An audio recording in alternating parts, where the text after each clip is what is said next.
What makes friendship so powerful, and why does it matter so much? We'll discuss this and more on this episode of Walking Worthy in the Workplace and Life.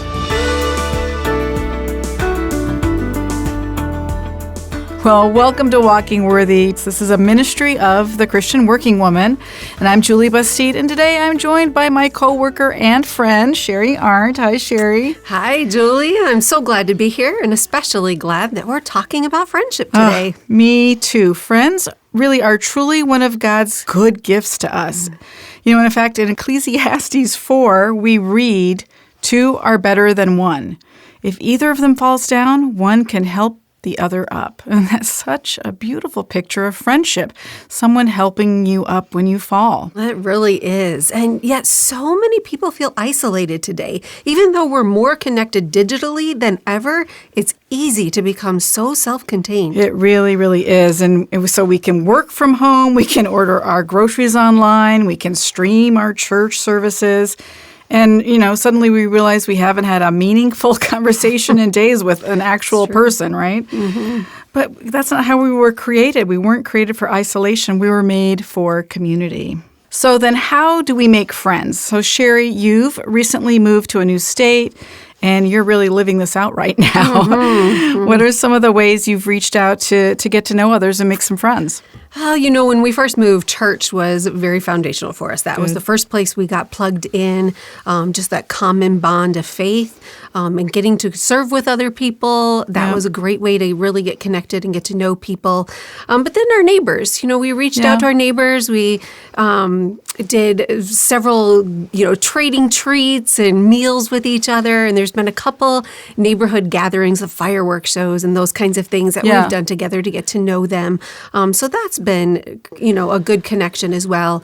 And then hobbies. That first year that we moved, I got connected into a line dancing class locally. And so that got to meet people in the community outside of my normal routines. As well as the library. The library always has postings of the community events that are going on. So I like to pop in there every once in a while and just find out what's going around town. Oh, what great suggestions, really. Okay, I'm going to go back to you were reaching out to your neighbors, and so you were taking the initiative and reaching out. Well, with some of them did. Okay, I had one neighbor that came to me, but then, yes, there were others that I reached out as well, so... It's a two-way street. Definitely. So you can't really sit around waiting for somebody to to reach out to you. You do have to take the initiative, but it's really nice when others do reach out. Exactly. So here's a question. Do we need a lot of friends? I don't think so. Proverbs 18:24 says, "A man of many companions may come to ruin, but there is a friend who sticks closer than a brother." So I think that if you have a couple of really close friends, I think you should consider yourself blessed. Amen. It's so true. You know, when we look at Jesus himself and his friends and his circles, he had, the 12 disciples, of course, and within that he had the smaller group of the 3 that were really his close friends, right? Yes. And he also had friends with Mary and Martha and Lazarus. Those were friends for him.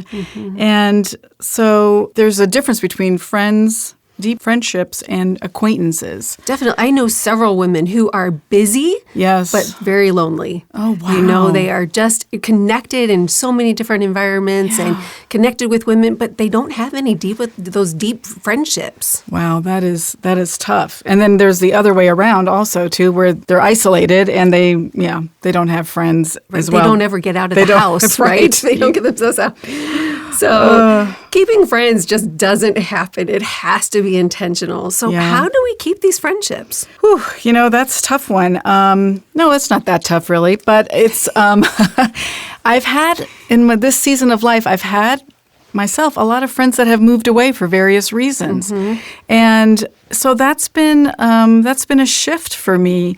And so some of those friends I've been able to stay in touch with. And even if we don't talk every week or even every month, when we do talk, we pick up, right where we left off. And it's just a sweet friendship. And we do see each other a couple times a year, and we do care. And we both know that our lives are busy, and we're not blaming each other for not reaching out. You know what I mean? It's not It's that judgment-free zone with your friends. Right. Yes. We both understand that. But then there's been other friends that have moved away, and like you just can't do everything. And it's sometimes I feel like, I should have kept in better touch with them, or I should reach out more.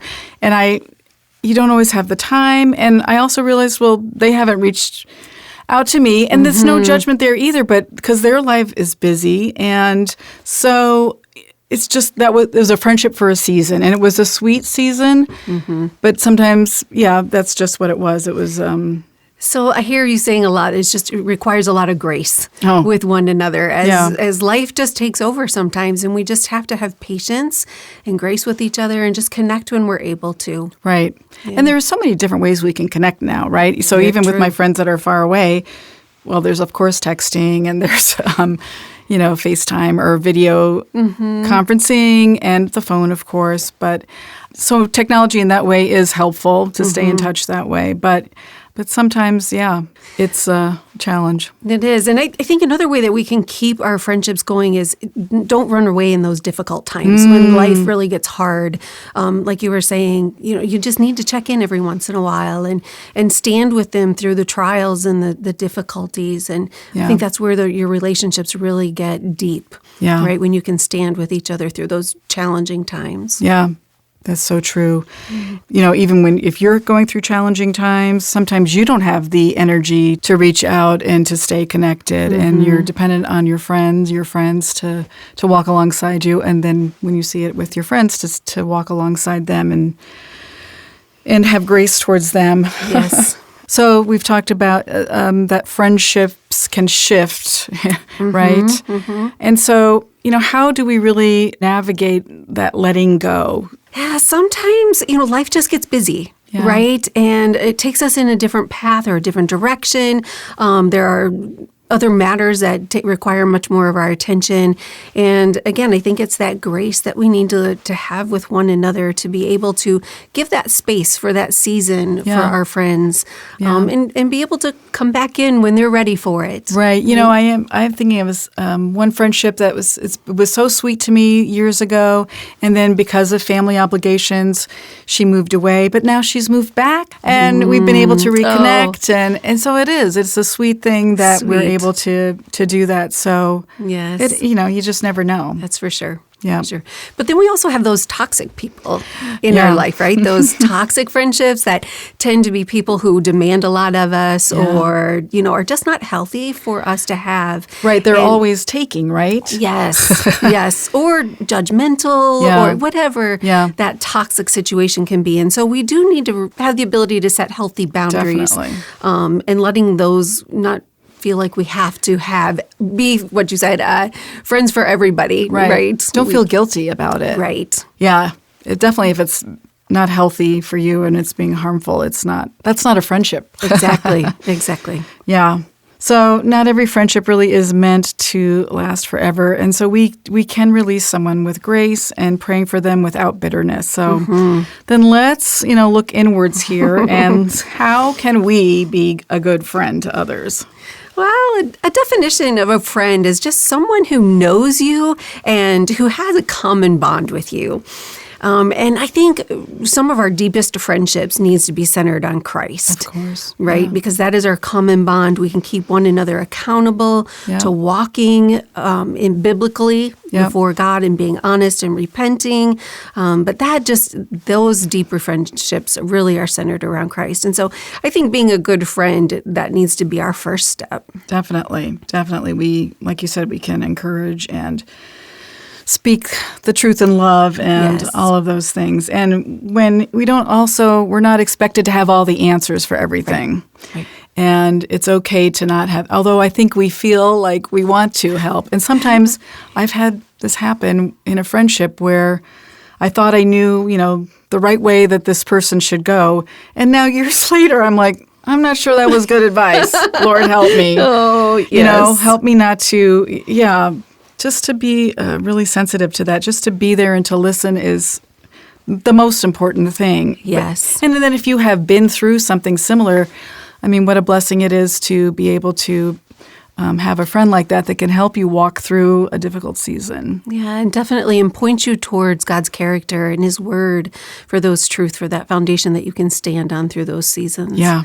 Definitely. Yeah, so good. So friendships where you're the one that's always reaching out, what do you do about that?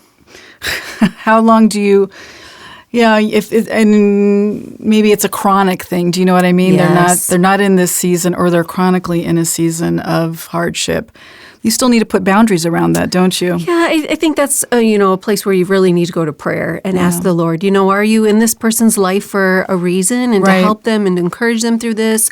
Is it something that you need to do, or is it something that you are feeling like you have to do? Yeah, and that you are willing to let go. You need to reevaluate those and just see what you need to do. But yeah. Good things to think about and pray about. Yes. Friends really are one of God's sweetest gifts. Amen. They help us when we fall, and they rejoice when we rejoice, and mourn when we mourn, and just remind us that we're not alone. So good. So today, maybe ask yourself, is there someone I need to reach out to? Is there a friendship I need to nurture or rekindle? And then most importantly, how can I reflect Christ by being a faithful friend? That is a beautiful challenge. So good. So thanks so much for having this conversation with me today, Sherri. Thanks, Julie. It's been a joy.